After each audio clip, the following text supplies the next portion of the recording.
সাংবাদিকরা বনাম হচ্ছে নান্নু আকরাম সহ যারা পরিচয় করেছেন তাদের সঙ্গে কিন্তু আজকে এখানেই ম্যাচ হবে। যেই উইকেটে সাধারণত ইন্টারন্যাশনাল ম্যাচ হয় সেই উইকেটে আজকে খেলা হবে। প্রেস বক্সের সাংবাদিক ভার্সাস বাংলাদেশ ক্রিকেট বোর্ডের পরিচালক এবং কর্মকর্তারা।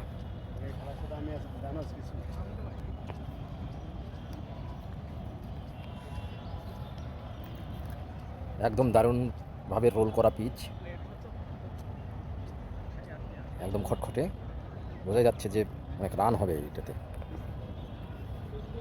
এবং এর আগে 2016 সালে ম্যাচ হয়েছিল সাংবাদিকদের সঙ্গে নান্নু আকরাম ভাইদের। সেই ম্যাচটিতে ফারুক আহমেদ এবং আকরাম খান নেমে আর আউটই হননি। এবার টি-20 ম্যাচ, এবার প্রেস বক্সের সাংবাদিকরা কিছু ভালো করতে পারে কিনা।